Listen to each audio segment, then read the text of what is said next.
नारायणं नमस्कृत्य नरं चैव नरोत्तमं देवीं सरस्वतीं व्यासं ततो जयमुदीरयेत्।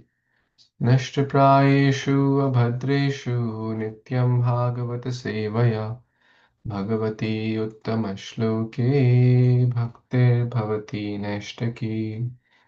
आराध्यो भगवान् व्रजेशतनयस्तद्धाम वृन्दावनम् रम्या काचिदुपासना व्रजवधूवर्गेण वा कल्पिता। श्रीमद्भागवतं प्रमाणममलं प्रेमापुमार्थो महान् श्रीचैतन्यमहाप्रभुर्मतमिदं तत्रादरनापर। नम ॐ विष्णुपादाय कृष्णपृष्ठाय भूतले श्रीमते भक्तिवेदान्त स्वामिन्यति नामिने। नमस्ते सरस्वती देवे गौरवाणी प्रचारिणे निर्विशेषशून्यवादी पाश्चात्यदेशतारिणे। जय श्री कृष्ण चैतन्य प्रभु नित्यानंद श्री अद्वैत गदाधर श्रीवासादि गौर भक्तवृंद। हरे Krishna Krishna Krishna Hare Hare Hare Ram Ram Ram Hare Hare. Hare Krishna, dear Vaishnavas, thank you so much for taking out your most valuable time to read and study Śrīmad-Bhāgavatam. We are reading Canto 10, Chapter 44, entitled The Killing of Kamsa, and we have read till text number 38 yesterday, where Lord Shri Krishna killed the evil Kamsa. So that was the 38th verse. And not only he killed, he dragged him. We were reading yesterday that how he dragged him, the dead body of Kamsa, along the ground and fuel, so everyone could see that this evil king Kamsa is dead. So let's see what happens further from text number 39.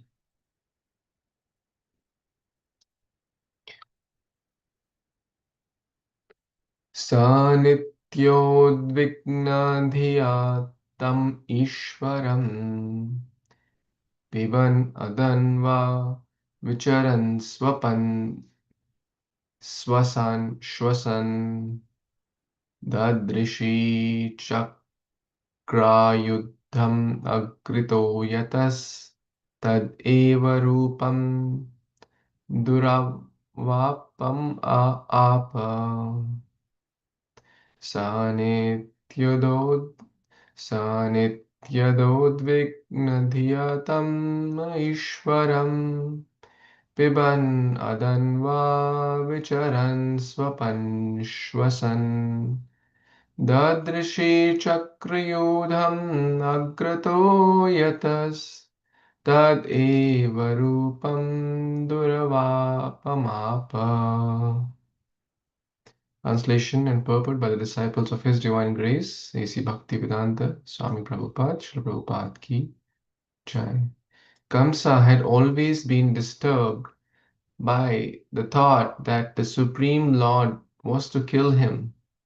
Therefore, when drinking, eating, moving about, sleeping, or simply breathing, the king had always seen the Lord before him with the disc weapon in his hand.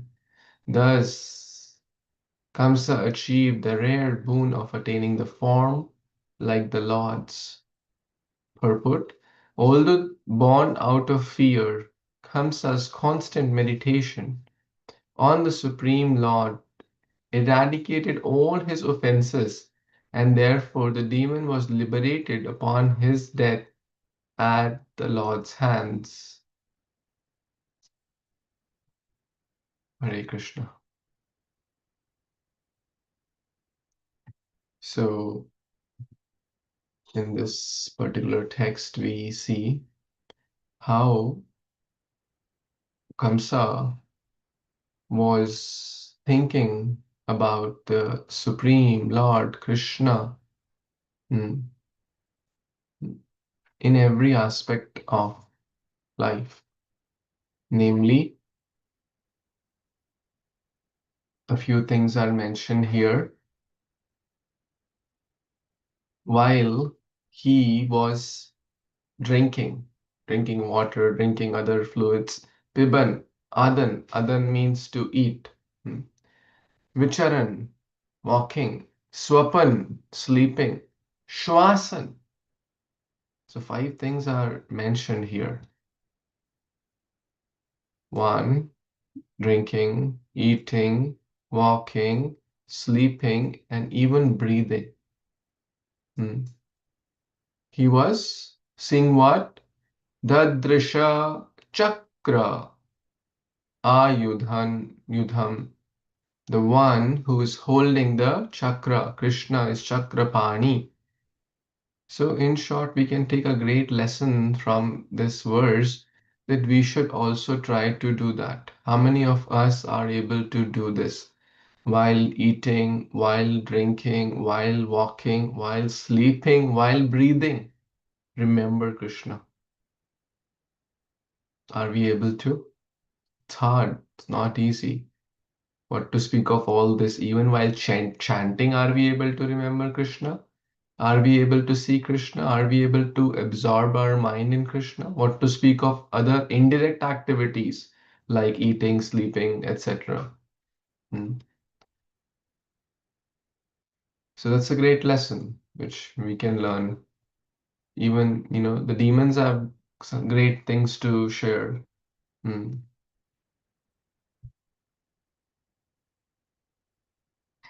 So one should always remember Krishna, never forget Krishna. Smartavya satatam Vishnu, vismartavya na jatuchit. Sarve vidhir ishe nishedasyor etayor eva kinkara. Always remember Krishna, never forget Krishna. This is the sum and substance of all the rules and regulations. All the rules and other rules and regulations are subservient. Kinkara are subservient or servant to this 2 prime rule. 1, always remember Krishna. 2, never forget Krishna. Any thoughts how we can achieve that? How we can achieve this? Anyone wants to share?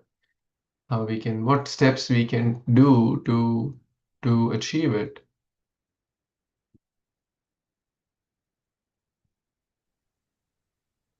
By following Navavida Bhakti, Prabhuji. By following Navavida Bhakti like Shravanam. So the more we will hear, the more we will be able to see the hand of God. Like for example, if we are walking, we see nice weather. Oh, it's rainbow. Oh, it's basically such a beauty, the hand of God. So we'll be able to, the more we hear, the more we'll be able to remember. That's absolutely correct. The more we are engaged in, let's say, deity worship, serving devotees, offering pranams, that will certainly help for sure. Absolutely. What else? So here when they say drinking also we have a shloka that rasoham apsukaunteya. While drinking also we can think of Krishna and drink it. And while eating we say the prasadam prayers. And when we are going to bed we'll say thank you to Krishna and do some chanting or some reading of Krishna book. So that's how we remember. That's what I'm getting, Prabhuji. Excellent. Yes. Prasadam prayers, remind us of Krishna, reading Krishna book, reading scriptures. What else can we do? Yes, Indra Mataji, you were saying something? Yes, Prabhuji. I'm sorry for the disturbance. So basically, when we wake up, we can think of God's name early in the morning. So while getting up, while sitting, or especially when you are 50 plus, it's hard.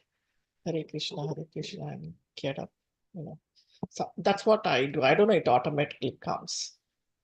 So apart from what Mataji said, The more you think, the more you remember him and say his name, then the more you get attached to Krishna and remember him more. Hare Krishna. Very nice. We can, after getting up, we can take a pause and remember Krishna, express gratitude to Krishna. Basically, we have to try to consciously add it. We may not be at a stage of constant remembrance, but we have to be conscious of consciously adding Krishna in our life. Is it making sense? We may not be able to subconsciously remember Krishna because we are conditioned souls. The default nature is we'll go downwards. But if we are conscious that I have to be Krishna conscious, then we will try to add Krishna in that. And you may say, okay, that's fine. We have to make a conscious effort, but that's what the training is all about. We are devotee, we are sadhaka under training. The gopis don't need training. They have a different problem.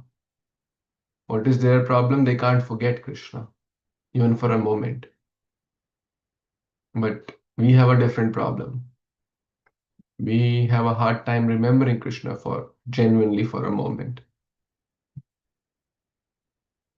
So we have to consciously make endeavor. Like now, we are trying to make an endeavor to reading Bhagavatam.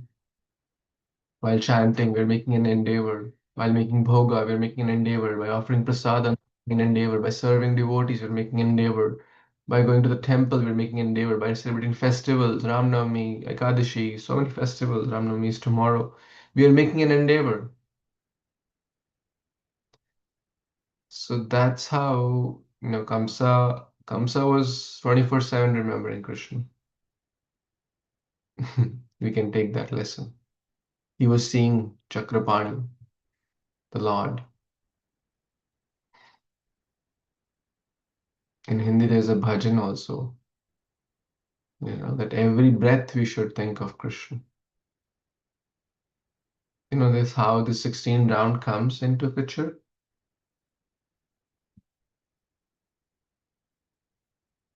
There are multiple reasons why we chant 16 rounds or should chant 16 rounds.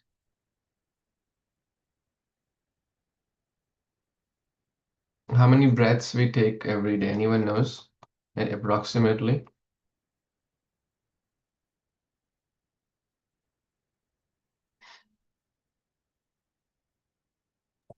No, Prabhuji. Okay. So we take around 12 to 18 breaths per minute. Let's do some math here. So let's say 20 breaths per minute. So how many for 60 minutes? That's about 20s are higher numbers. Let's say 15 is an average. So 15 times 60, about 900 breaths we take an hour. And times 24 hours, that's about 20 to 25,000 breaths. So simple calculation, 1,000 breaths per hour, 24,000 on a higher end. And let's do the simple math. I'm going to open a calculator. So how many breaths we take per hour? 1,000. Per day? 24,000 on a higher end. Some may take 20 breaths. Sorry, 20,000. I meant 20 to 24,000. Let's put it this way. In 16 rounds, in one Hare Krishna Mahamantra, there are how many names of the Supreme Lord?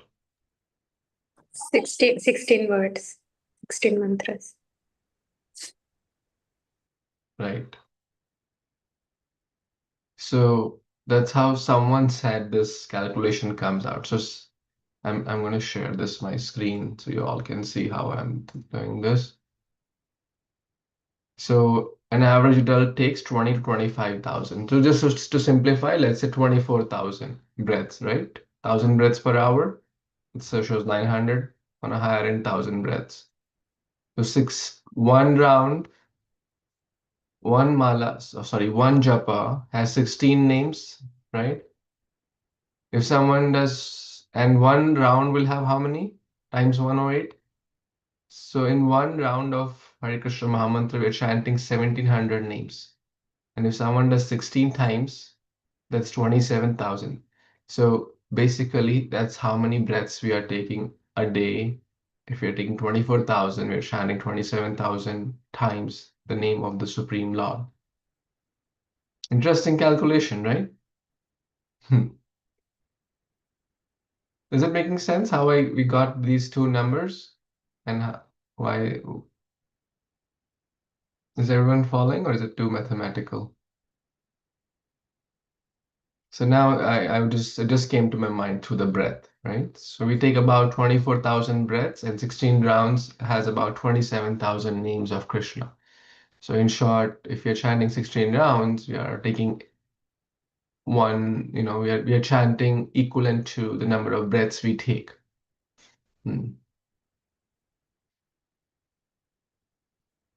So Kamsa attained the same form of like the Lord. That's called Sarupya Mukti.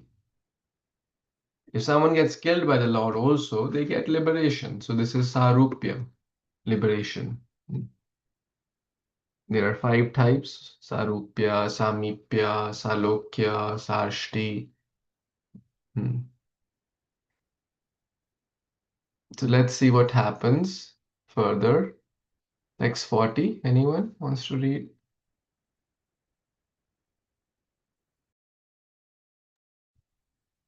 I can read, Prabhuji. Tasyanuja prataroštau kankanyagrata kankanyagrata kadayaha apyadavan atikrutta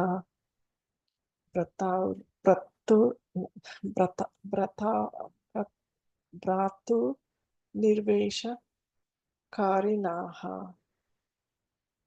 tasyanuja brataruštau kananka nyagrada kadayaha apyadavan atikrutta brata nirvesha karinaha. Translation by His Divine Grace Prabhupada Ki Jai. Kamsa's 8 younger brothers, led by Kanka and Nyagradaka, then attacked the lords in a rage, seeking to avenge their brother's death. Hare Krishna Prabhuji. Very bol. Thank you, Mataji. So Kamsa had 8 younger brothers. Interesting. Led by Kanka and Nyagrodhaka. So these are the 2 of the brothers. Now they want to avenge their brother's death, their elder brother Kamsa. So let's see what happens next. Yes. Hare Krishna Prabhuji, I can read. 41, text 41. Tatati rabasam stamstu samyatan rohini sutaha ahan parigham udhyamya pashun iva mrughadipaha. Translation by Srila Prabhupada disciple, Srila Prabhupada Ki Jai. As they ran swiftly towards the 2 lords, ready to strike, the son of Rohini slew them with his club, just as a lion easily kills other animals. So here Lord Balrama is attacking those brothers of Kamsa here. Thank you, Prabhuji. Hare Krishna. The end. The next one with his club, Balramji is compared to lion here. Easily kills other animals. What What can like a small deer or a small rabbit do in front of lion? Rohini Sutaha, Balram's name, the son of Rohini. Next. Anyone wants to read who's not read?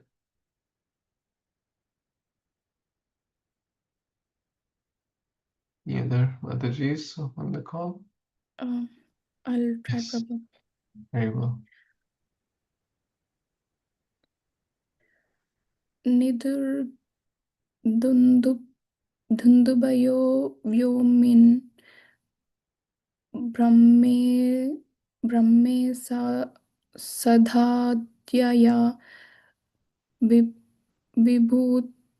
Vibhutayaha Pushpani Kirtanastam Paritaha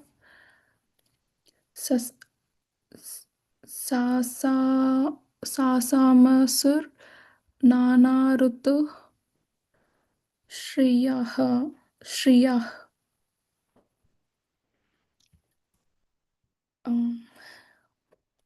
Translation by the disciples of the Srila Prabhupada Ki Jai.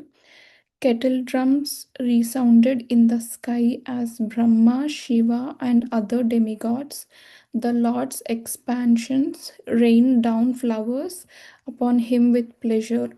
They chanted his praises and their wives danced. Hare Krishna, Prabhu.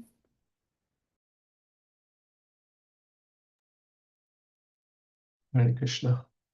So Dundubhi is a kettle drums, musical instrument. And Vasudeva was also called as Anakadundubhi. So when he was born, demigods were resounding these kettle drums because the one who is going to be instrument to bring the Supreme Lord Sri Krishna was born. So here we see that as soon as Kamsa was killed and all his brothers were also destroyed, the demigods are very, very happy. Brahma, Isha, Adyaha, Lord Brahma, Lord Shiva, and other demigods like Indra, Chandra, Soma, etc. They were all present. Who are Lord's expansions. And they're doing what? They're scattering or showering flowers, pushpa. So a pushpa abhishek. So sometimes in ISKCON temples we see the pushpa abhishek festival happens. You see demigods are doing pushpa abhishek. Some people say, hey, where does it come? You see, this is not the first time. So many times demigods shower flowers on multiple occasions. So basically pushpa varsha is happening. A pushpa abhishek is happening for the pleasure of the Lord. And not only the abhishek or arti or any, deity worship process is incomplete without glorification of the Lord. So they are chanting different prayers also. So as we see in ISKCON, any arti is going on, the pujari is offering different articles like incense, flowers, but the kirtan continues, the wonderful glorification continues.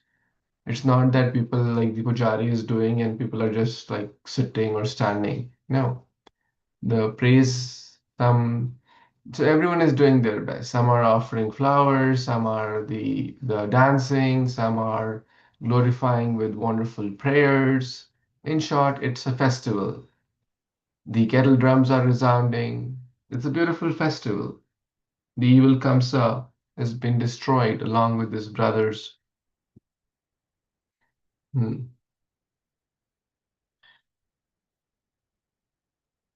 Anyone knows who was Kamsa in the previous life?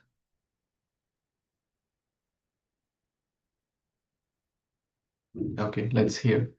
At the time of churning of the milk ocean, a demon named Kalanini fought with Lord Vishnu, and died in the battle. Everyone knows the milk ocean churning story, right? Samudra Manthan. So later Shukracharya revived Kalanemi with his Samjivani mantra. So Shukracharya is known for reviving his people. He revived Bali and others also at times. So Kalanemi yearned to fight again with Lord Vishnu. So he was first killed at the time of Samudra Manthan, but his desire was not complete. He went to Mount Mandara and performed severe austerities, drinking only Durva grass juice. Durva grass juice, right? Many people drink these days grass juice. So it has very nice, healthy properties. But this guy, this Kalanemi, went to Mount Mandara for doing tapasya and was drinking only Durva grass and worshipping Lord Brahma. After 100 celestial years had passed, Lord Brahma appeared before him and agreed to offer a boon. Kalanemi said, "May my death not come from the hands of any or all of the devatas." So Kalanemi asked this boon, and Brahma said, "Tathastu, granted." So any or all of the devatas could not kill him. Something like how Hiranyakashipu also asked so many boons from Brahmadev. In his next life, Kalanemi was born as the son of King, name it, King Ugrasena. Ugrasena. Yes, Ugrasena's wife through a demon named Drumila. Okay, so this is interesting pastime.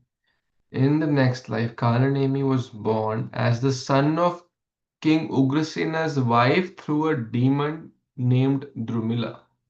So Ugrasena's wife, but the demon, the father's side was a demon named Drumila. So how that happened, the story is not mentioned here. So Drumila demon and Ugrasena's wife.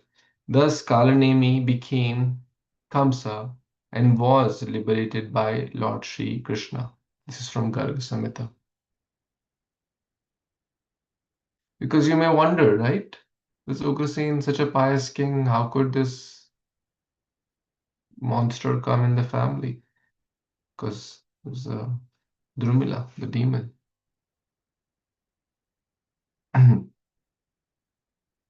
So who was Kamsa in the previous life?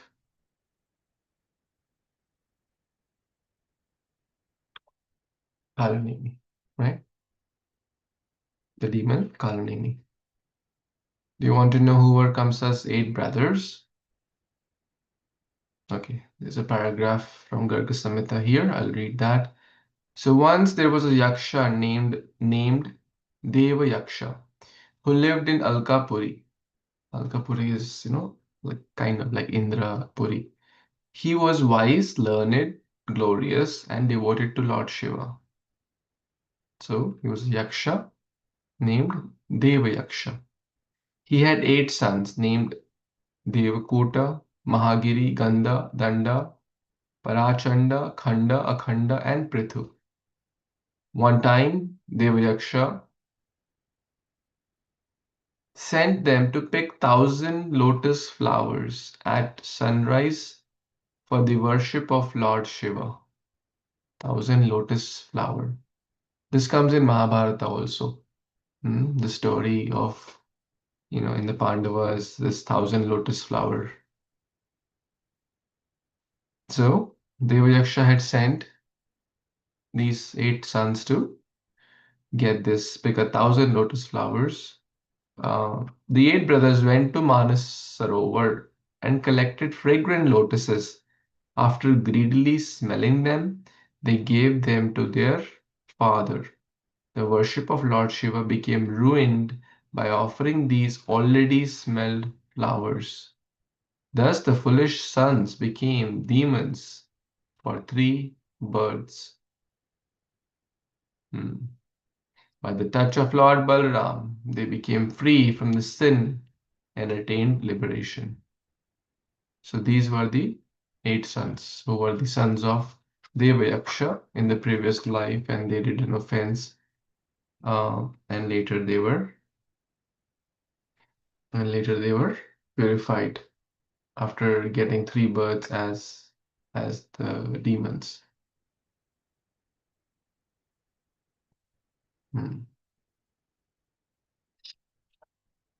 Any comments, thoughts, questions here? For one small mistake, that smelling, and they got a different birth, Prabhu. So knowingly, unknowingly, we do so many aparadhas in deity worship, so many services. I can't imagine what is the sin that we are getting this. Yeah.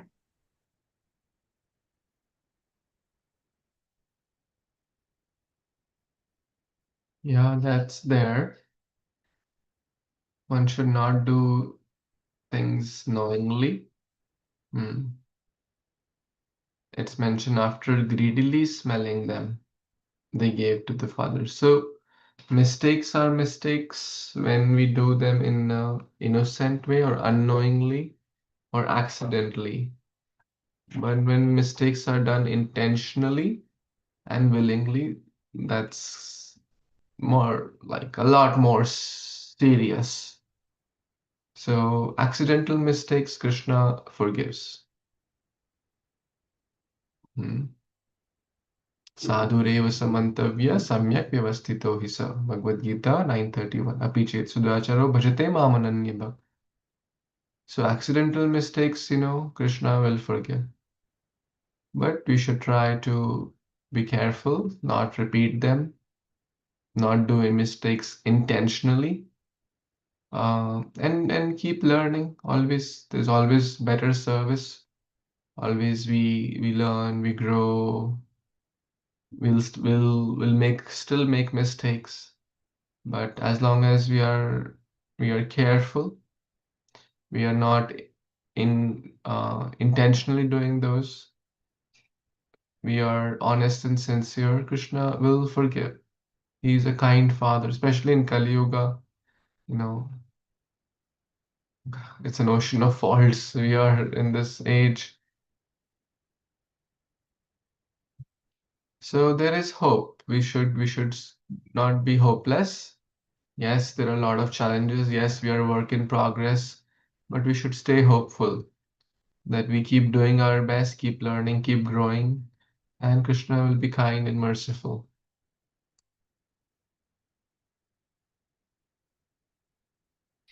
Okay, let's see further what happens next. Text 43. So all the demigods are showering prayers and flowers. Text 43. Anyone wants to read?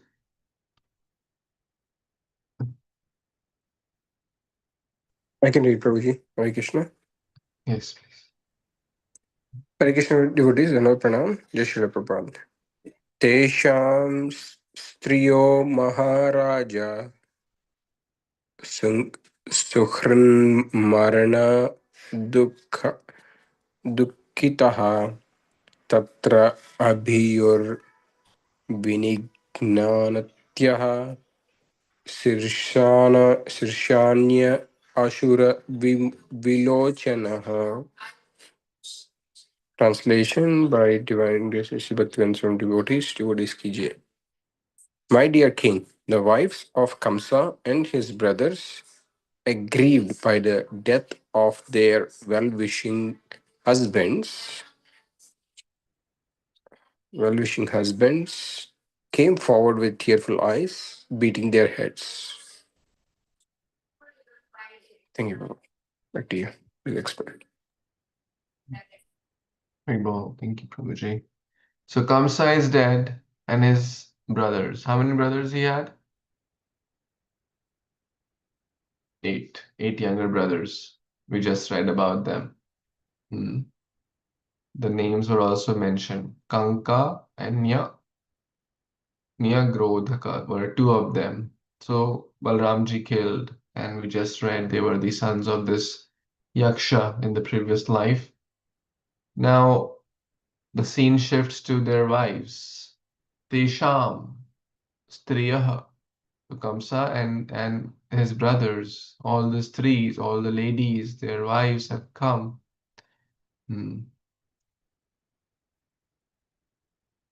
Of their well-wishers. Basically, it's, they are upset. They are expressing grief now. Like Ravana was killed. Tomorrow is Navami. His wives also came to express sorrow. And pretty much they were also the same thing. They were beating their chest, beating their heads. Hi, hi, hi, my husband has been died. My devata, my pati, my master, my nath. Right? Is dead.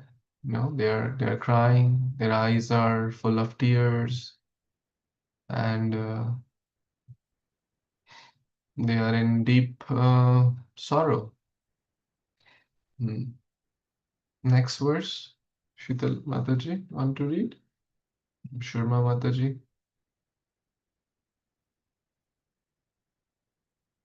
Rekha Mataji, any of you want to read? I can try, Prabhuji. Yes, please. Shayanam Veera Shayanam Patin Alingaya Sochita Vilepu Susarvam Narayo Visarchantayo Muhu Sucha. Translation.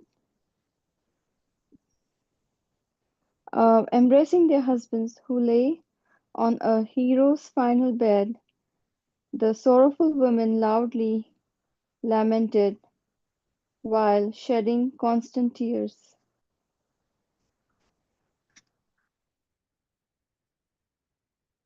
Hare Krishna. Quite straightforward. They are lamenting and crying.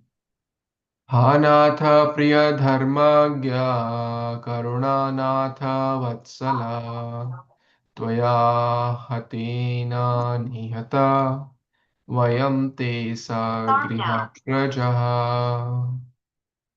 The woman cried out, Alas, O Master, O dear one, O knower of religious principles, O kind and compassionate protector of the shelterless, by your being slain, we have been slain, together with your household and offspring. Hare Krishna. So they are in deep grief and sorrow. And when one is in grief and sorrow, they're calling that, oh, you are the knower of Dharma, Dharmagya. Right? See, this is called, attachment. When one is attached to something or someone, they become blind to their shortcomings, right? I mean, yes, wife should be dutiful, chaste, nice, but wife also should give dharma to the husband if the husband is doing wrong. And same applies to husband if the wife is doing wrong. Well, husband has a more important role as per the Shastra to guide the wife and the offsprings. But here they're calling, oh, you are the knower of dharma, right? Everything he was doing was against dharma, Kamsa, right? Killing, punishing his father, punishing other Brajavasis, killing, making plans to kill Kṛṣṇa, and so many other things. But now the lesson is that emotions may blind us many times. Like the child may be wrong, but to the mother, the child will always be great, right? The child, no matter how wrong the child may be, but the mother may not say that my child is bad child. Same applies with the ear because it's connected to me, connected to my body, my husband, my child, my country, my religion, and the whole wars. These days, a lot of wars happening. Why do wars happen? It's because of me and mine. My country is better, my religion is better, my city is better, my color of skin is better, my income is better, my car is better, my home is better. That's why wars happen. What my opinions are better, right? How I perceive things is right. My ideas are better. And if you don't agree with them, then fight. That's the main principle of wars, fights, conflicts, disruptions. So in short, we should learn from Vibhishana here. Even though he was the brother of Ravana, but he did not, he gave good counsel to Ravana, but Ravana was not willing to listen.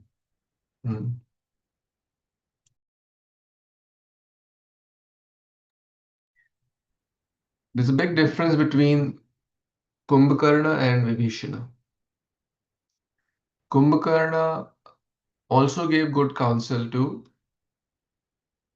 Ravana and said, brother, you have done adharma. Why did you kidnap Sita? She's not your wife, she belongs to Ram. And if you want, you want your kingdom, you want to live peacefully, you want your children to stay alive, please return Sita. Even Vibhishana gave that, Kumbhakarna gave that advice. Vibhishana said the same thing. But what's the big difference? Big difference was Vibhishana chose, okay, if you are not following Dharma, then I cannot support you in your wrong. Although you are my elder brother, although you are great, I love you. Therefore, I'm telling you, please give back Sita for your good, for the kingdom's good. Otherwise, we all will be suffering. It's not that he hated his brother. He was his genuine well-wisher. He loved his brother. But he was not unduly attached also. That if, like Kumbhakarna, he said, okay, brother, you're not going to listen. I'm with you still. I will fight for you. I'll die for you. And that's what happened. He died. So that's the big difference. So both gave advice, but one was unduly attached and did not support the dharma. But one, he said, okay, even if it means you kick me out of the kingdom, I am not going to follow adharma. I'm not going to be on your side. Not because I hate you, but because you are on the side of adharma. So connecting it to Ramayana, because tomorrow is Ram Navami. Any thoughts, comments, reflections here?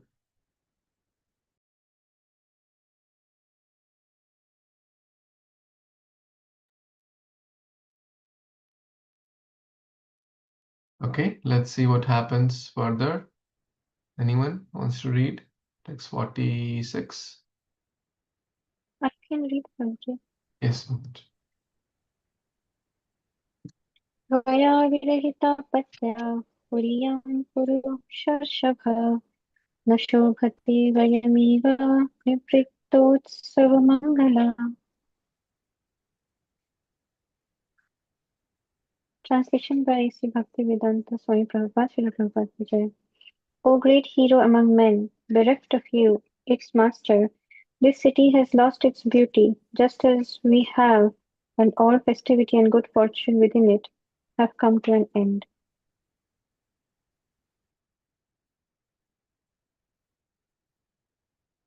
Who is saying this to whom?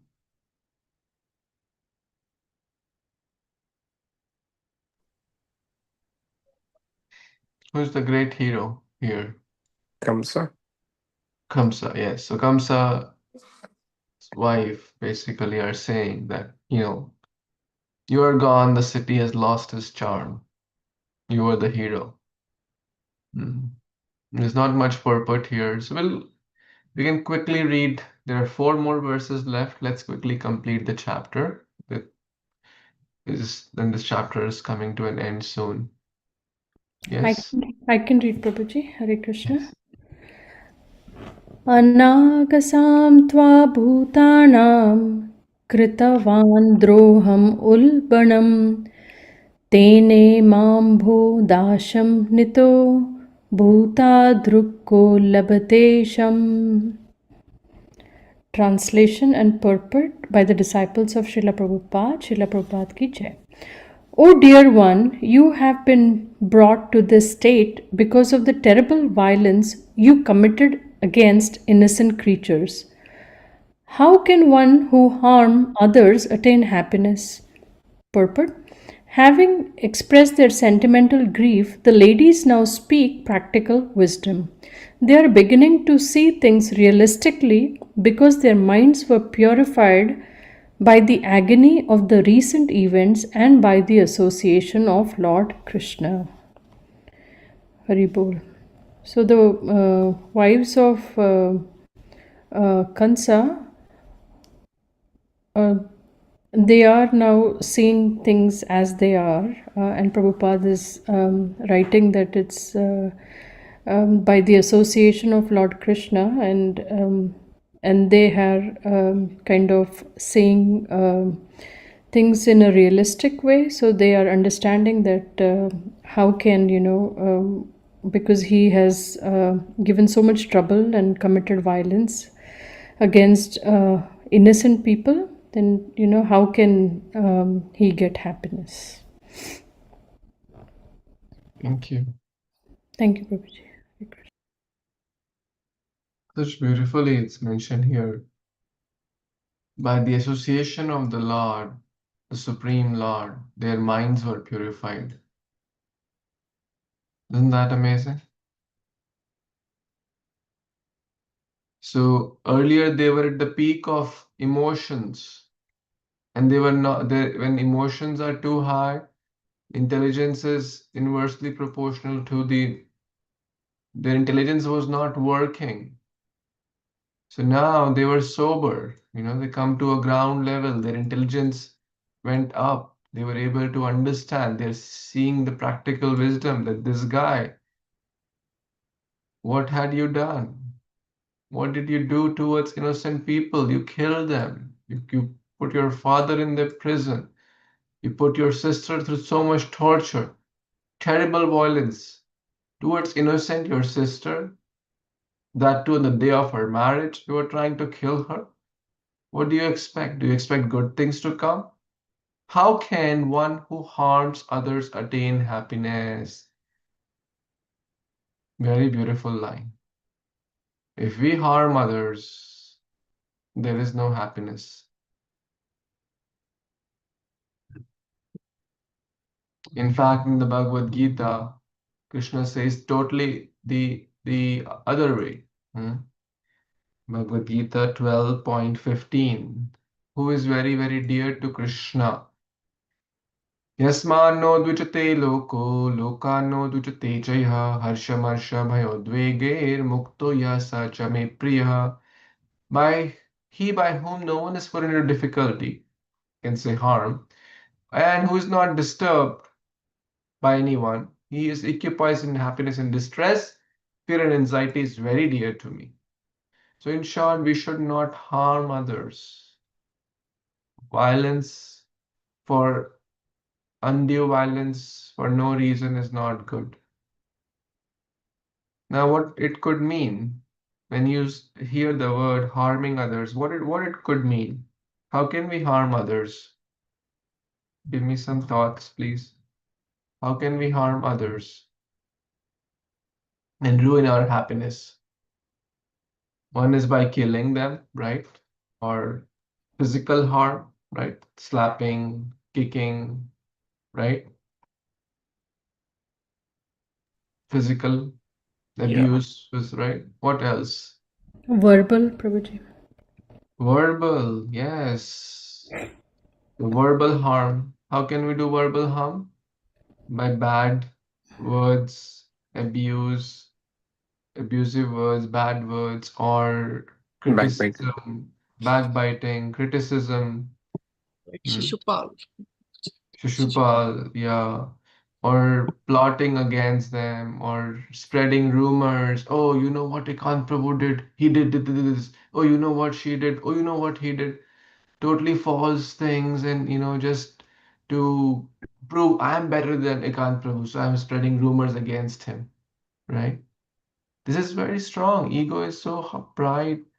I want to somehow, prove I'm better. So even if it's harmful, so physical harm, verbally, harmful words, we have to be very, very careful. There's a whole topic about non-violent communication. Our words should be satyam, priyam, and hitam. Should not be harming others. What else could mean harm? It certainly means vegetarian food, right? Prasadam. Because if we are harming other animals by killing them and eating, it's harm, right? Why should for our own taste buds we should cause minimum disruption. Harming uh, harming Mother Earth by called Ugra Karma, right? We should do less and less of that. What else? Any other thoughts? Neglecting your duties, Prabhuji. Neglecting duties. Okay, so how will that be harmful to others? So, like, even if like there are conditional duties, if one is not performing them and those appropriately, then that could put the others, like your family or indirect, like not harm in a physical way, but Put them in a difficult spot. Like, for example, if one has kids and one says, no, if God wants, they'll get food, and if God wants, they'll get to study. But if one has to do their duty, right? So to care for them. So the opposite of harm is to care, to love. Okay, neglecting duties could be harmful. Very nice. Any other thoughts, Sikant Prabhu? You're saying something? Prabhu, sometimes we unintentionally might harm, might like the idea was not to hurt anyone, but unintentionally we may say during conversation it might the person or opposite person might get um, hurt with the words or with the actions that we do. So that's what I was thinking. It could be one of the it could be one of the things that you wrote words, but also I was just thinking it could be a cross pollination thing, right? So our actions, and even though we meant to be positive, but it will turn out to be a negative action that might hurt people. Yeah,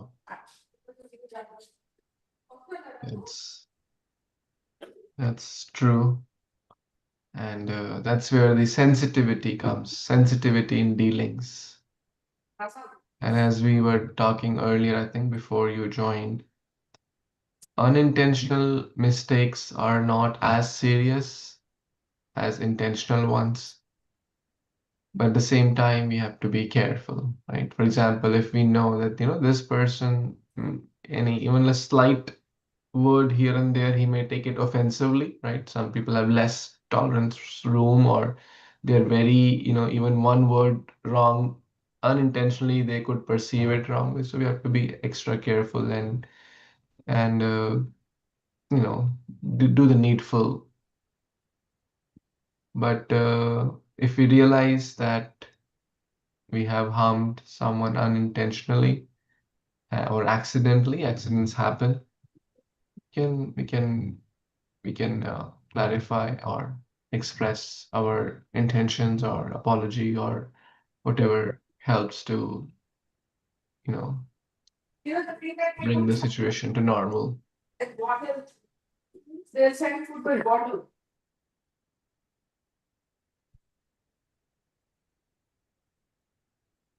So let's read one more verse. Anyone would like to read?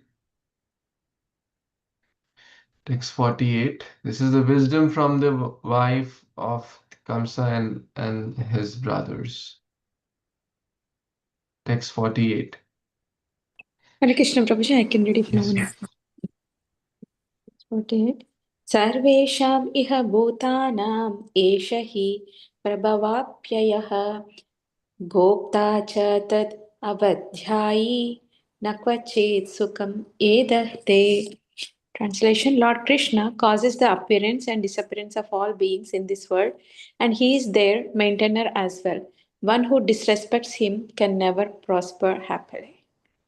Very nice, Prabhuji. Yeah. Essence of Bhagavad Gita.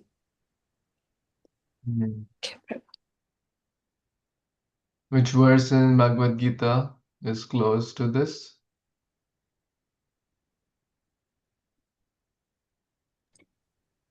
I'm not getting exactly, Prabhu. If you give me a clue, I can try. He causes the appearance of all beings. He's the source. He's the creator of everything.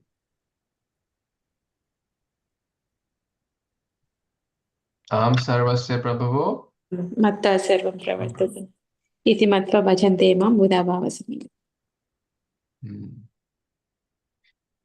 And there are many other verses talks about the maintainer aspect as well. But the last line is very, very powerful. One who disrespects him can never prosper happily. So him here refers to, this is a capital H here, refers to Kṛṣṇa. Avadhyayi na kvachit sukham edate. उसका कभी सुख ही नहीं हो पाएगा. One who is neglectful towards the Supreme Lord. In short, disrespecting him. Oh, Kṛṣṇa, I don't care, I have my home, my job, my car, my family, forget about God. They will never be able to prosper. Even temporarily, it may seem, everything is good in their life, nice home, nice car, nice family, nice job. They seem to be happy, everything. But life is short. Real prosperity is not to have temporary home, temporary car, temporary assets. They will not be able to prosper. So Kamsa, they're referring to Kamsa. Oh, Kamsa, you disrespected him. You ignored him. You are causing violence to others. If you would have understood that Kṛṣṇa, see, the wives of Kamsa are saying, and Kamsa and his brothers are saying this. He's the cause of everything. He's the Upadrishta Anumanta Cha. He's the maintainer. He's the sustainer. Sarvasya Chaham Hridi Sannivishto Matta Sarva. Sarvasya Chaham Hridi Sannivishto Matta Smritir Jnanam Apohanam Cha Vedeshcha Sarve Rahameva Vidyo Vedanta Krit Veda Videva Cha. He's the source. He's the Adi. He's the Anta. He's the Updrishta. He's the Anumanta. But you ignored him. You disrespected him. And see, Ravana's wife Mandodari and others also said the same thing. Oh, Ravana, you didn't hear us. We gave you good counsel. Your brothers gave you good counsel. Everyone gave, Marij said, don't do this. But Vinashakale Viprit Buddhi, you didn't listen, and today your corpse is here. You're dead. So in short, we should have good counsel of wise friends, devotee friends, gurus. We don't need hundreds. In fact, hundreds will complicate life because we can't follow. But at least one or two genuine well-wishers who are selfless and who are mature, who are sincerely trying to practice bhakti, to live by the values, and to genuinely, selflessly serve others. If we have such a friend, that's a real asset in life. And we should certainly seek their help in important decisions of life. Any closing comments or thoughts?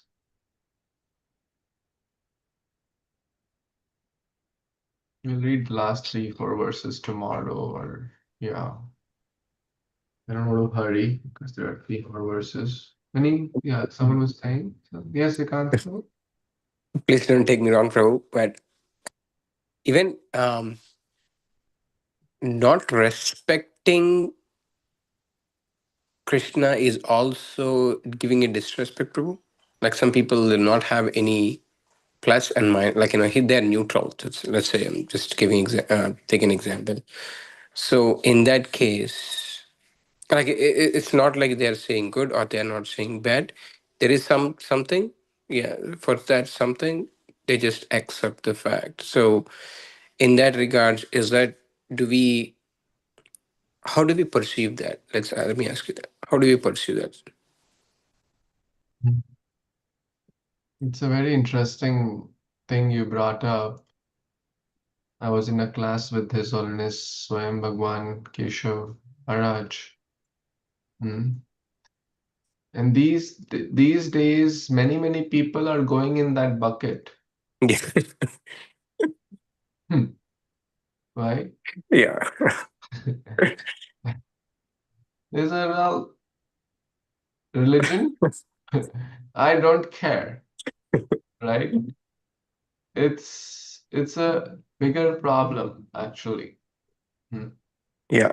I mean, honestly, I feel it too, bro, because my life is going or my way is going. That's it. I don't care about anything else kind of situation, right, bro? So, It's a bigger problem, and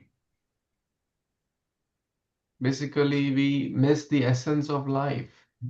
Athato Brahma Jigyasa. Human life is not meant for just eating, sleeping, mating, defending. It comes all the time. It meant for higher purpose. But then people say, like I remember when I was in college, I was in, going in Switzerland and I'm traveling, and I was quite enthusiastic, still trying to be. But then I was talking to one of my, we were traveling in like a shared car or something. So I was talking to my co-passenger and about, life, death, what comes after and all that. He said, like, can we change the topic? Why are we talking about all this? This is, this not make any sense to me, and I don't care. I am live in present. Forget about death, forget about tomorrow. Live life king size. Work hard, party harder. Right? No God into picture. Bhagavad Gita mentions chapter 16. Right? Chapter 16, what it says, divine and demoniac qualities. Human life is meant to enjoy. Right? I'm going to open that verse for you. Or for us, sorry. Because we are all the demoniac people, what they say. Chapter 16 of Bhagavad Gita. Etam drishtim avashtabhya nashtatmano alpabuddhaya prabhavanti ugra karmana shayaya jagato hitaha. Following such conclusion means this world is unreal, no foundation, no God in control, right? This is meant to enjoy, have opposite relationships, do what you feel like. After all, hey, you are earning your money. You have all the right to spend in the way you want, right? And this life is meant to enjoy. Like otherwise, why God gave this tongue to us if He didn't want us to eat wonderful food? Why God gave this eyes to us if He didn't want us to see beautiful? Why God gave this genitals if He didn't want us to enjoy? They have this theory. Mm. And after all, it's meant to enjoy. So there is no God into picture. This is Bhagavad Gita. Or I don't care whether God exists or doesn't exist, I will enjoy. So this is a subtle form of atheism only. It's more dangerous. They're saying, I'm God. They're saying, I don't care. But Mrityu Sarvaharashchaham. When the time of, as they say, there are no atheists in the foxhole. Have you heard that? Have you heard that saying? There are no atheists in the foxhole. You know what that means? No problem. Please explain.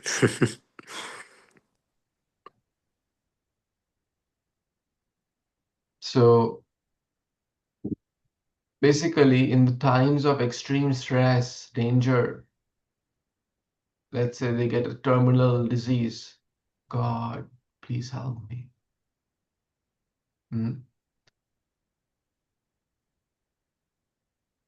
When this originates from the World War, in extreme danger, the soldiers were like in a foxhole. They were like ducked into a hole, and bullets are coming, bombs are coming from everywhere. Like you don't know what's going to happen next. So that's how this started. There are no atheists. At that time, there is no atheists. Imagine a plane, turbulence everywhere, right? What do they say? Well, this oxygen mask is going to drop and stay calm, right? Like, what do? They're like, they have the seat belt and they can do nothing about it. And say, just pray to God. At that time, there is no atheist. So it's very superficial. It's basically trying to say no God or I don't care about God. It's very similar because I feel I can enjoy my life without any, because to think about the law of karma. The law of karma brings some fear that there is something higher. There is someone who's watching us. So some believe through fear, some through love, some through danger. Imagine what do a thief, if there is no police, if there is no government law in the country or the state, what will people do? There'll be thieves all over. There'll be rapes and murders all over, right? Why? I don't care about the government, but the people have a fear. If I steal, I'll be punished. There are cameras. There are systems in place. But the God systems are more subtle. The government system are more visible. Like as soon as we cross a speed limit, our speed will be captured, we'll get a ticket, or the police will be behind us. But God systems are more subtle. Whether we like it or don't like it, whether we believe in them or we don't, they are going to come. The mills of God grind exceedingly fine. So the intelligent person is who understands. And it's not because of fear. God is very loving and kind and caring. So if someone is ignoring, if someone is saying, I don't care, it doesn't matter, well, we can't, maybe all we can say is pray for them. So that it's basically like a child who is ignorant, alpagya, alpabuddhya. This is demonic spirit. We should pray. Therefore, there is more need to preach. Does that help? Any thoughts? Prabhuji. Yes, Prabhuji. Certainly. Thank you so much. Thank you. Okay, so I guess we will pause here, continue tomorrow perhaps, or Friday. Śrīmad-Bhāgavatam Purāṇa ki jai, Jagadguru Śrī Prabhupada ki jai, Samut Gaur Bhaktivinoda ki jai. Panchakalpatarubhyascha kripasindubhya eva patitanam pavanebhyo vaishnavibhyo. Hare Krishna. Thank you, Hari Bol. Thank you, Prabhuji. Hare Krishna.